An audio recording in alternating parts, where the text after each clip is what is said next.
MSW Media.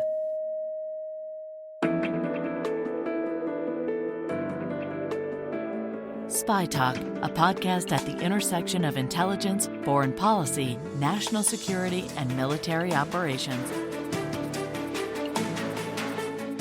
Hi there, I'm Jeff Stein, and this is Spy Talk.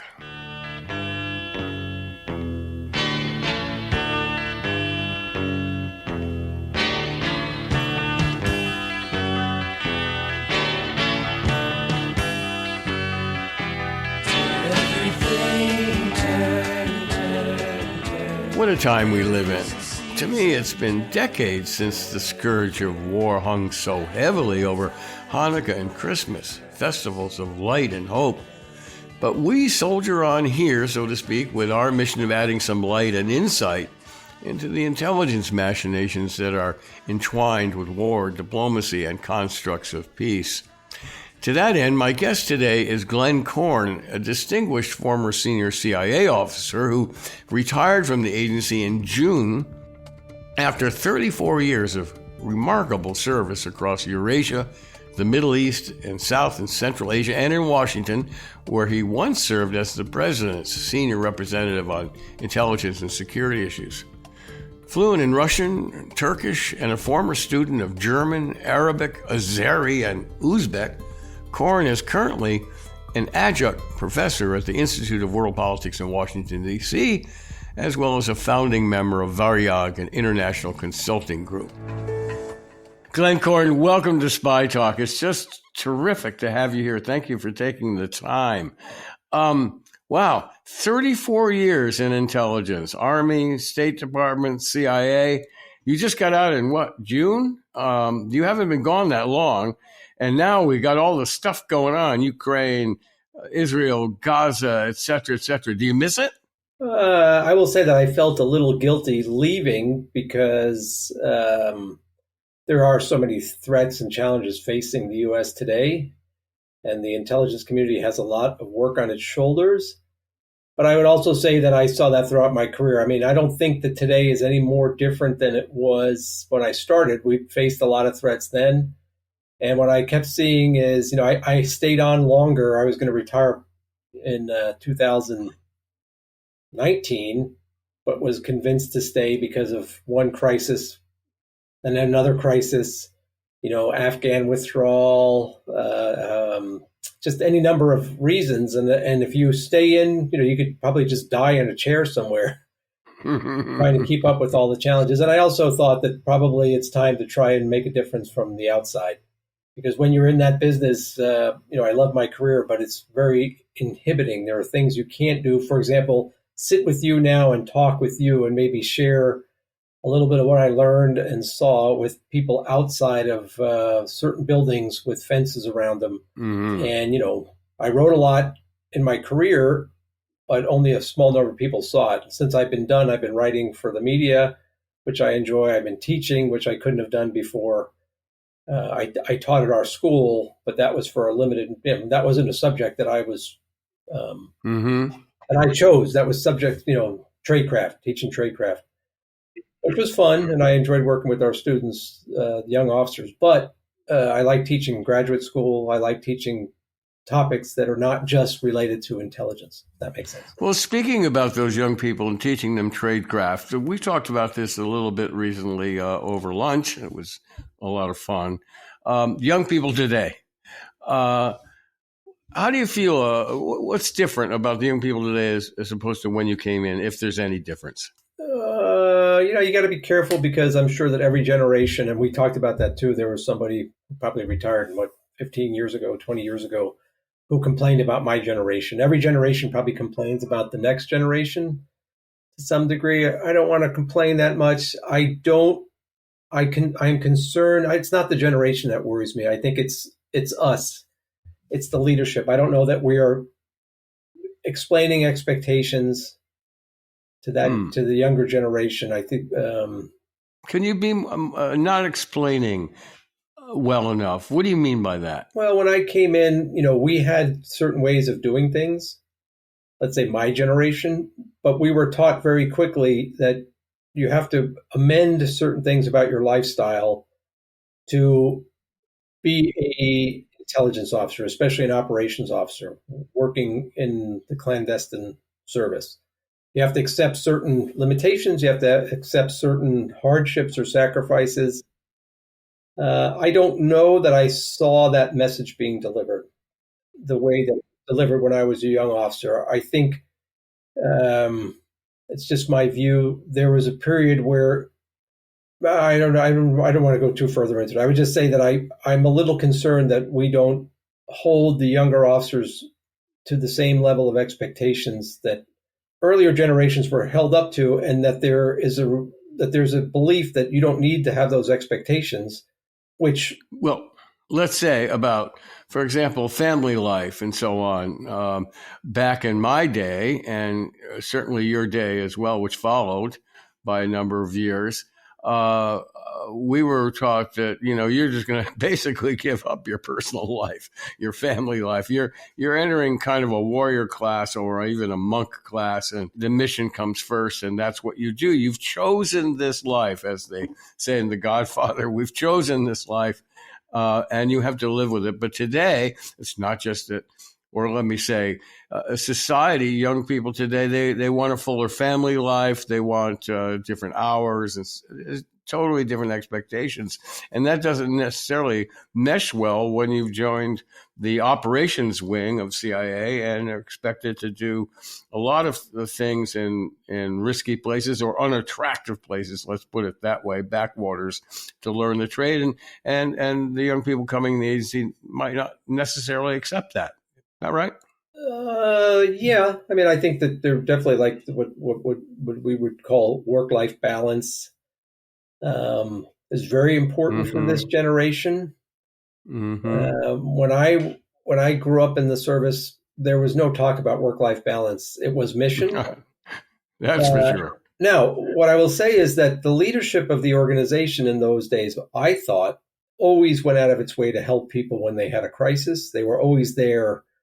And there were certain benefits that came with being an operations officer that, there were rewards for making the sacrifices that we were asked to make.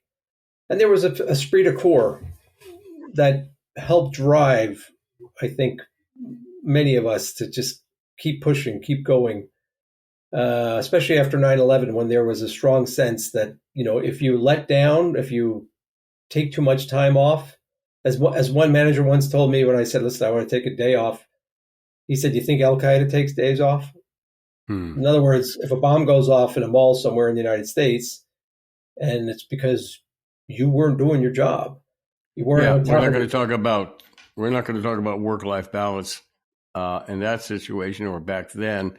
I don't want to stay on this forever, but before we leave it, just tell me what you mean about the kind of rewards you got or that were given because of your sacrifice. Well, one, I mean, there was just a great satisfaction to know that you were stopping terrorist attacks. You were doing good things for the country. There was a sense of accomplishment. There was a great camaraderie in the organization, especially in the Directorate of Operations when I was a young officer. There were abuses, and I have to say that, it was excessive, the amount of work that we were asked to do at times, right? There was probably too much demand. And I don't want to say that, being in the office every day for 14, 16, 18 hours, 7 days a week is healthy. It's not. And, personally, I saw there was very negative impact on family life for a lot of people. It was very painful for a lot of people, for families. I mean, our families pay a huge price going through or accepting the sacrifices that come with either going to hard places or are going to hard places, them having to stay behind and hold down the home front, be away from loved ones. So I don't, I have to be clear. Like there was probably some excess too in the way, especially after 9/11, the kind of go, go, go mentality. I think there has to be a balance. That's my personal view. I'm a little concerned that it's gone, like there's been a shift to you don't have to work hard and everything will be good. You can have everything and you don't have to take sacrifices. And what the big concern I have is that we, with younger people, maybe we're telling them you don't have to get uncomfortable, which in this business or in my former line of work, there's no such thing as comfort. Comfort may come, once in a while after you've accomplished something and you have the moment to take a deep breath and be proud of what you did. But then there's more work out there. And I had a boss once when we did something very significant, we were all high-fiving ourselves and in a very good place. And he was a great leader. And he said, listen, good stuff. Everyone take an afternoon and be proud of yourselves, but come back tomorrow morning, because for every action, there's a reaction, and the enemy is going to come back at us now. Mm-hmm. Right. And so for everything that we're doing today, there's going to be a reaction. And unfortunately, it's a spiral that I don't know how we get out of this spiral. Hostility with Russia, hostility with Iran, hostility with China, hostility with various terrorist groups. I don't want to say we didn't create that. There are probably things that we did as a country that maybe created some problems, but the people in the intelligence community have to deal with the fact that those threats keep coming and they're not going anywhere.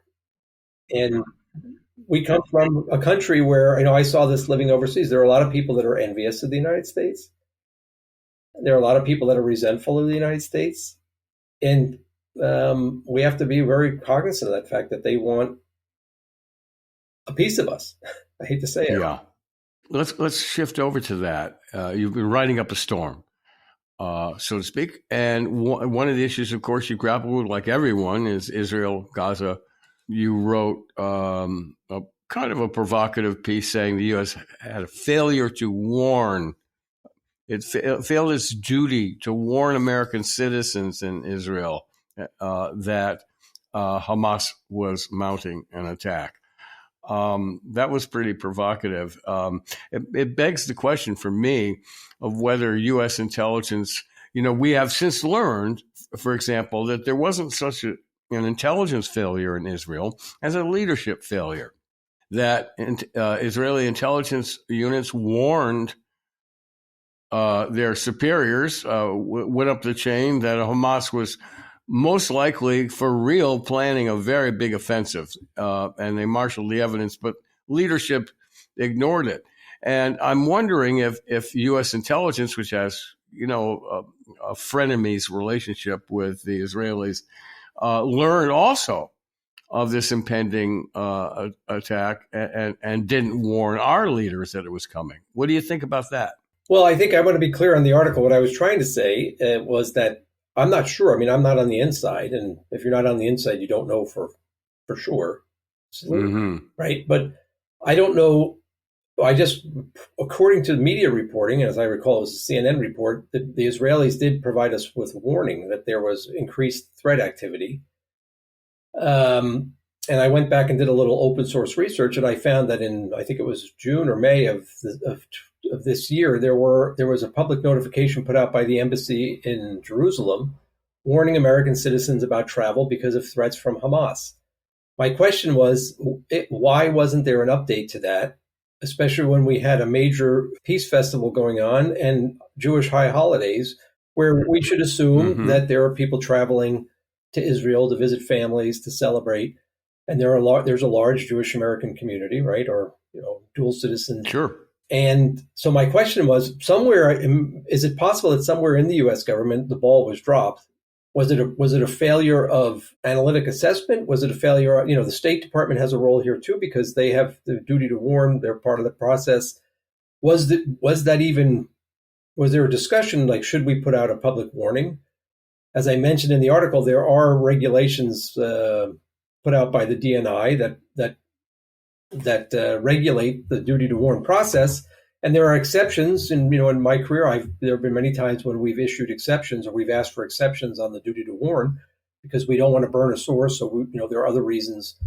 And so what my big frustration was and remains is that the media just doesn't seem to be paying attention, or for some reason, they don't really ask the question, what exactly happened?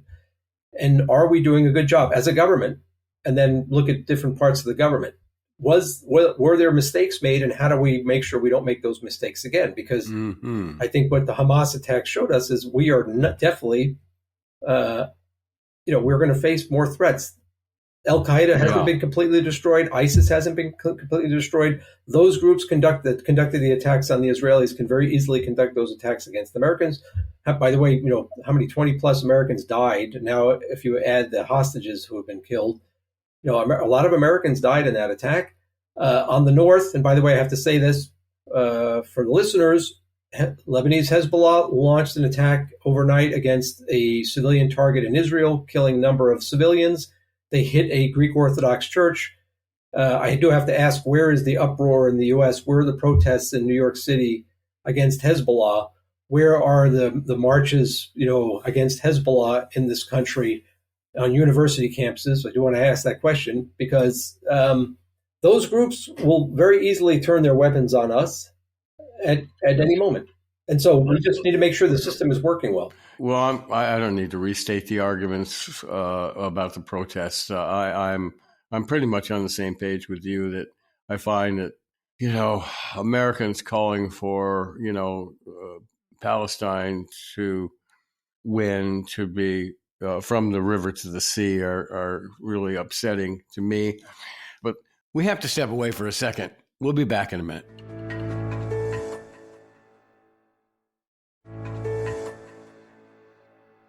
Okay, we're back now.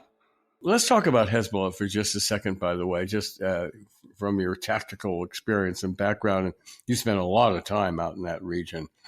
After the last war that Hezbollah had with Israel, its leader said that, he if he had known how much damage Lebanon was going to take, he wouldn't have done it. So do you see what Hamas is doing from your vast experience that Hamas is doing is just a distraction to annoy Israel, or do you think this is a prelude to full Hezbollah involvement? You say, and you said in the piece, that it'll take its orders from Tehran, but I'm not sure Tehran or and in particular Hezbollah wants a full-fledged conflict with Israel right now. What's your current thinking about that? Yeah, great question. It's a very complicated issue. I mean, one, I do believe that Hezbollah is, at the end of the day, an Iranian proxy, that they will take their orders from the Iranians. Unfortunately, they put Iran ahead of Lebanon. Although in recent years, I think, you mentioned Nasrallah's statement. I think that Nasrallah and the leadership of Hezbollah know that they're losing popularity and support among the Shia population in Lebanon because of the economic problems that tensions in the region have caused. You mentioned 2006, the Israelis went after infrastructure in Beirut. I think it's very clear that if the Israelis have already taken strikes well inside of Lebanon to send the message, in my opinion, that they are going to make Lebanon pay, not just Hezbollah, but all of Lebanon, to help undermine support and tolerance for Hezbollah in Lebanon. My heart goes out to the Lebanese people who are, in my opinion, being held hostage by a terrorist organization and a criminal organization, Lebanese Hezbollah, in the same way the Palestinians were held hostage and are being held hostage by Hamas, who have usurped the Palestinian cause, or in the case of Lebanon, the Shia cause, to promote their own interests. And in the case of Lebanon, there are other communities in Lebanon which are suffering and will suffer seriously, in my opinion, in my assessment, if Hezbollah escalates this war with the Israelis. I don't think that they want to. I think what they wanted to do is send a message to Hamas that they were with them without causing escalation. But they're not going to defeat Israel by launching, say, a barrage of rockets on Israel or to escalate their rocket attacks on Israel. It's just, to me, a bankrupt idea, like Hamas deciding that, slaughtering 1,200 Israeli citizens would somehow lead, that Israel would overreact as they confidently predicted, and it's come true. And that would somehow, translate into Hamas victory over the IDF. I don't see it. And the same with any logic that Hamas would apply, that they'd somehow gain some upper hand over Israel. I don't see what their point is, but maybe I can't put myself adequately in their shoes. Well, maybe one of the articles I wrote is basically I think that Hamas and the Iranians understood that they would win the information war by doing what they did. They committed acts, crimes that had to result in a very harsh response from the Israelis, and the international media very quickly took sides, which I think they understood would happen. And unless Hamas is completely decimated, I think that there will be people that say Hamas won this conflict because, yes, the Israelis are taking out commanders, they're taking out infrastructure, but every day that this war goes on, the Israelis are looking worse and worse. And again, nobody's making a lot of noise that the Hezbollah just killed civilians. But if the Israelis take a strike and some civilians or refugees are killed, which is horrible, but they're at war, the international media, international organizations immediately condemn the Israelis. And, I think part of this was the Iranians and Hamas wanted to derail the Abrams Accord or any kind of rapprochement between the Israelis and the Gulf states. I think that was one of their goals. Set that back. They've succeeded at, Yeah, let's hope that it can get back on track. But yes, for now, at least they've temporarily delayed that. One of the issues that I've been following very closely is Turkey's response. In July, for the first time in years, Erdogan met with Netanyahu, and there has been a lot of progress in the Turkish-Israeli relationship. This whole conflict has set all that back. For a number of reasons. And so I'm glad that you brought that up. So does Turkey have a mediating role to play in bringing an end to this conflict? Well, I think that the Turks want to. Erdogan would love to do that. He's offered in many other conflicts to be a mediator. I'm not sure that it's possible now. It's become very personalized. I saw today in the news that he called Netanyahu, a fascist, a Nazi. In October, he claimed that Hamas was not a terrorist organization. They were, what do they say, resistance fighters. And so I'm not sure that the Israelis would accept them playing a mediating role right now, maybe in the future. I don't know. But this definitely has derailed whatever rapprochement was going on between Ankara and Tel Aviv, which is not in U.S. national security interests. It's unfortunate. And so again, Hezbollah and Hezbollah, one of the commanders said, we don't care about the Palestinians, right? We're not here to defend the Palestinians. We're here to promote our cause. And so if it means killing a bunch of Palestinians or having them as cannon fodder, okay. But we're going to get, we've decimated Israel in the eyes of the world, right? Yeah. It's very difficult to predict how this is all going to unfold. Clearly, Israel is on the losing end of the information war stick, and rightfully so, one could say, because of its strategies for, committing the loss of thousands, some 20,000 Palestinians in its search for Hamas. It's only going to get worse. I don't know how we all get out of this alive, so to speak. And although I tend to believe, and I'm not the expert, but I tend to believe that Iran really cautious about committing itself fully to this conflict. But then I also note that it's resumed enriching uranium, which is scary. So let's go from that mousetrap to another one, Ukraine. Yeah.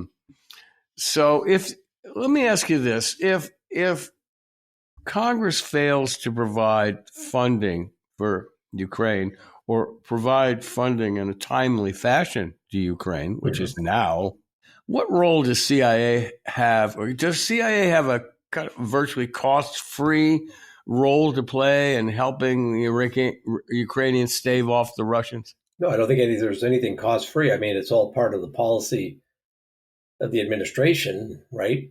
Under oversight from Congress. I meant on a tactical level. Well, I mean, I think, okay, first of all, let's remember CIA's mission is what is foreign. It's strategic. Well, it's foreign intelligence collection, foreign counterintelligence analysis, covert action, the things that are authorized for the agency. The agency can do a lot, but this is the challenge we've had in other places, in my opinion. For example, in Afghanistan, the agency ended up taking on a lot of mission that was not agency mission. We can't replace other important parts of the U.S. government, AID, State Department, DOD, who are designed and better staffed to do large scale programs. So going back to congressional, to the negotiations on funding for Ukraine, I personally believe that the agreement will be reached. It's unfortunate that it was delayed the way it was. I have my personal views on what some of the mistakes were made. I have an article that's coming out about this, which basically says, let's all pray as Americans that the storyline will be better late than never instead of too little too late. Because, whether or not we like it, those members of Congress that have been opposing or questioning that amount of assistance to our foreign partners without doing something about the southern border, or who've tied those issues together, are speaking on behalf of their constituents. They're not speaking on behalf of Putin. Yeah. And this silliness that we have in the United States, where we're blaming foreign governments for all of our internal problems, it's got to stop. That's what third world countries do. They look for conspiracy theories and blame other people for their problems. These are problems that are self-made, and they need to be self-resolved.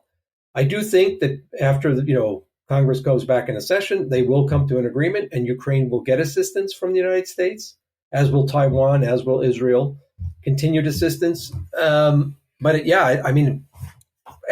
something will be done about the border, which is also in my opinion, a national security problem. And It's been ignored for too long, or the parties have been unable to talk about this like adults. We've got to do that.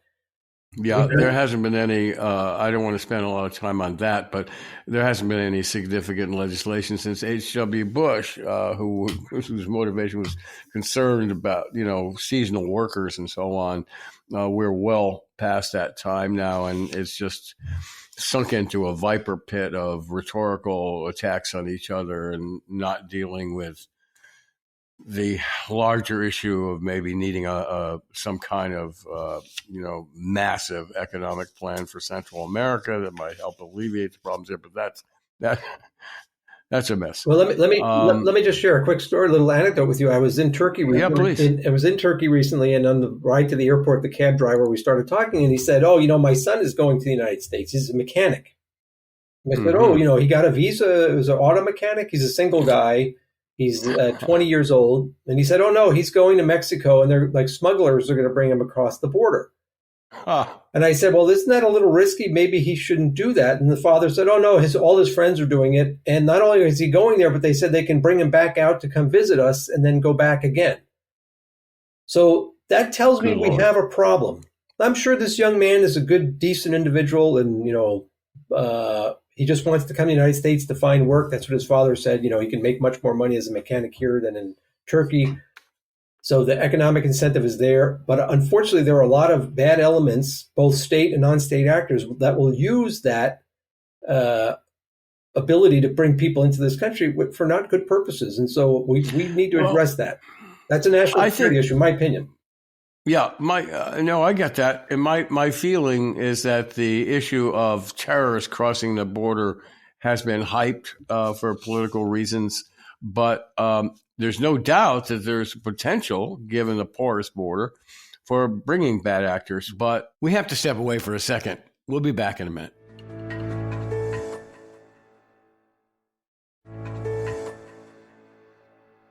Okay, we're back now.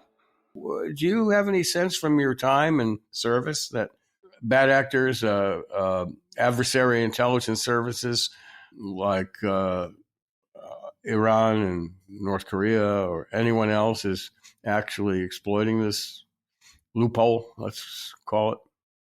I think if you look historically, even like say the last 5 to 10 years, there have been those individuals who have used the border, the illegal crossing of the border, to put people in the United States with ill intent.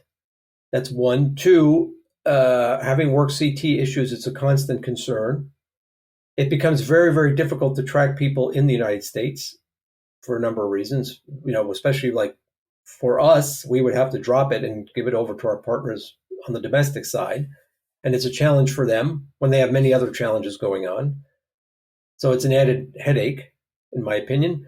And three, intelligence-wise, the Russians have used illegal travelers. Other countries have used illegal travelers many times, and I'm sure they still do, to get people into the United States to do certain things.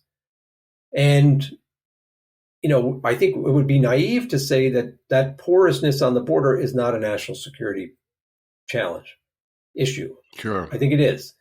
And so going back to Ukraine, I think maybe at the end of the day, this may be a good story. Maybe it's going to force both sides of on the aisle to come up with hash out an agreement. I think the Ukrainians are going to get the support. I hope it's not too little too late. I hope it is, in time. It's probably hard for them during the New Year and the Christmas celebrations. And by the way, this is the first time in, I think, in their history, they celebrated the 25th as Christmas. Western Christmas. So let's all imagine, being in a trench filled with cold water, covered in snow, on the front lines, fighting against the Russians. It's probably, I'll say this, when I was in Ukraine in September, some of the Ukrainian military officers told us that every time they got a shipment of American equipment, the morale among their troops went sky high. Even if they were outnumbered 10-1, they felt like they were going to win. So that aid is absolutely essential. It is an investment in our own national security for sure.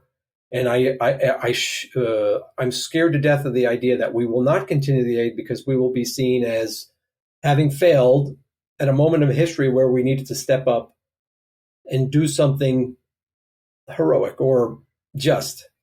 And I hope that doesn't happen. I hope that we can, do the right thing. Before we leave this, some Ukrainian military leaders have talked about if they didn't get aid, they'd have to fall back to guerrilla warfare.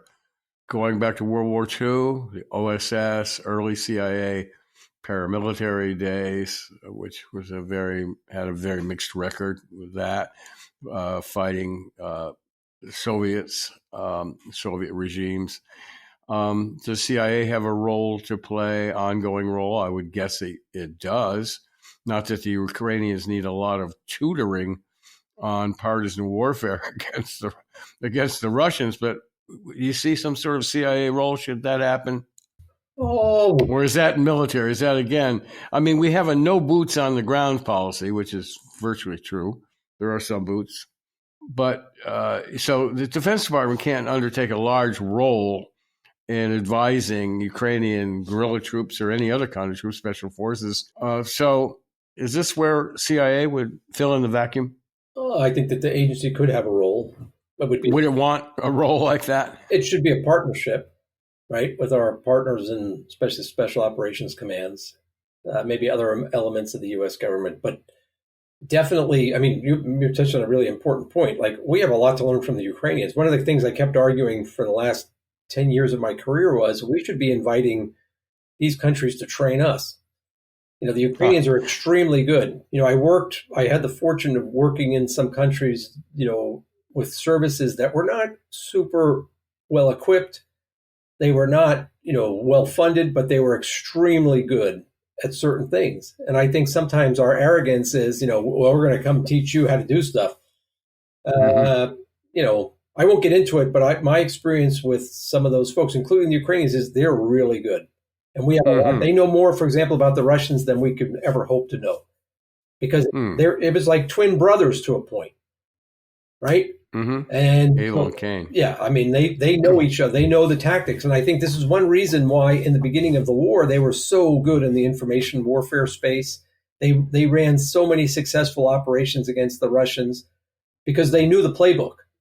Now, what I would also say is, and listeners should understand this too, I've been saying this for a long time based on my experience dealing with the Russia issue. The Russians learn from their mistakes very quickly, and you should never underestimate them. We as a community, we as Americans should never, ever underestimate them. They are brutal. They are, they're economically, they're not in a good position, good place. They can't mass produce anything well. But they learn very quickly from their mistakes, and they can do things in small tranches that are very, very good. And yet they still seem to be hampered by not having an effective NCO Corps, which is what our Army runs on. Right. Sergeants who take initiative and lead men as the battle conditions change, and they've been hampered by that from the beginning. But they can bring brute force to the issue. Yeah. Before we go, I have to go back to this article that you wrote. It's really interesting historical argument article about the Soviets' influence operations during World War II. And you posited a very interesting piece, is that Soviet influence agents helped push Japan into attacking the United States. You want to briefly just tell us what that's all about? Yeah, so thank you for asking me about that. That was called Operation Snow.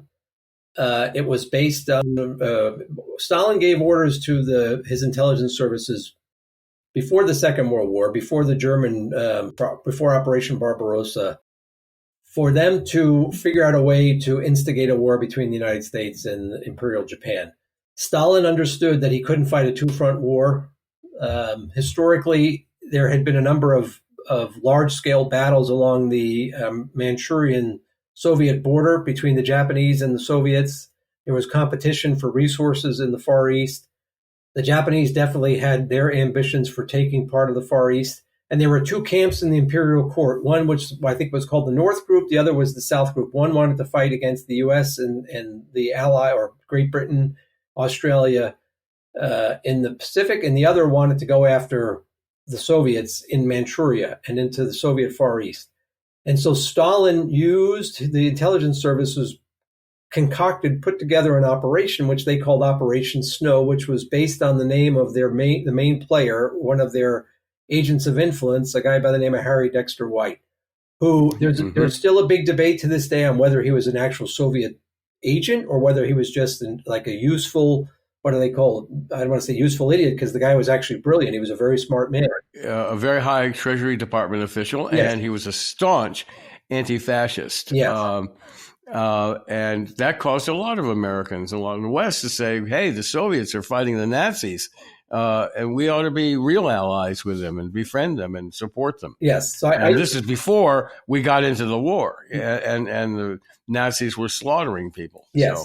And so the Soviets used him, in what capacity is still debated to this day, but they used him to influence the White House in their position on some kind of, improving relations or accepting overtures from the Japanese to reduce tensions in the Pacific and in the Far East. So in Vietnam or in Indochina, in China itself. And from the Japanese side, they also used their very famous spy journalist, by the way, sir, Richard Zorge. Famous. Very famous, who used his network in Japan to also influence the imperial court to push for, in favor of war with the United States instead of the Soviet Union. And the Russians claim to this day that it was a very successful operation. They're very proud of it. There's probably some debate there. They may exaggerate the level of success they had. But my point in the article is they definitely had an operation to manipulate the United States and Japan using their agent networks, and they used that to bring us to war. And so we should never forget that. Other countries manipulate us, and they use active measures campaigns like the Soviets did in Operation Snow to get results that they deem are good for them, but may not be good for the United States. We shouldn't be naive and think that does not happen. We shouldn't be naive. We try to do it as well. I mean, it's the game of nations. It's a secret side of diplomacy. It's clandestine and sometimes successful, sometimes not.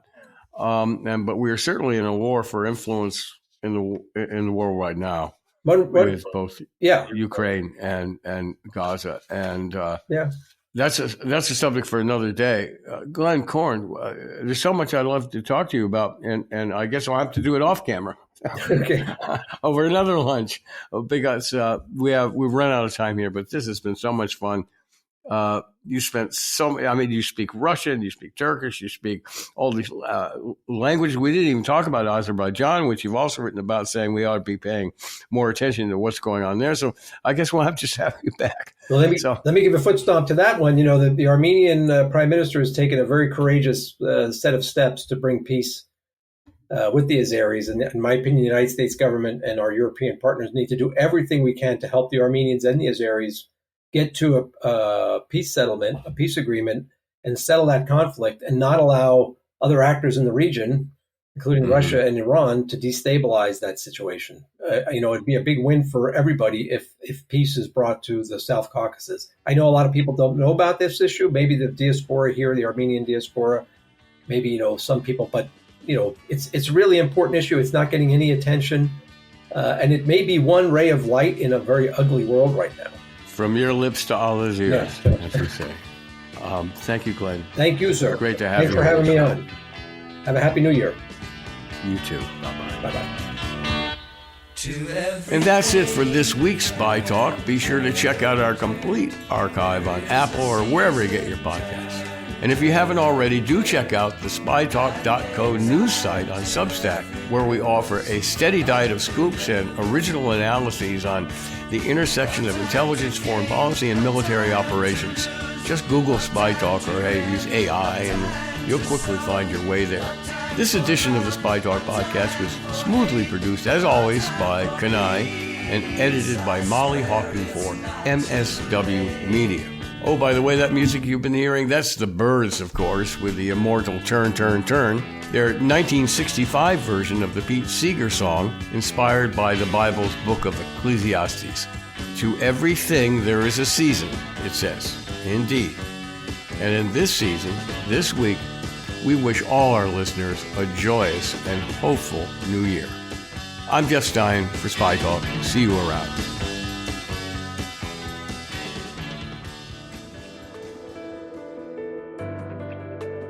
For more original reporting and insights like this, subscribe to spytalk.co on Substack and follow us on Twitter at @talk_spy. If you enjoyed our podcast, subscribe and leave a review on Apple Podcasts, Spotify, or wherever you get your podcasts.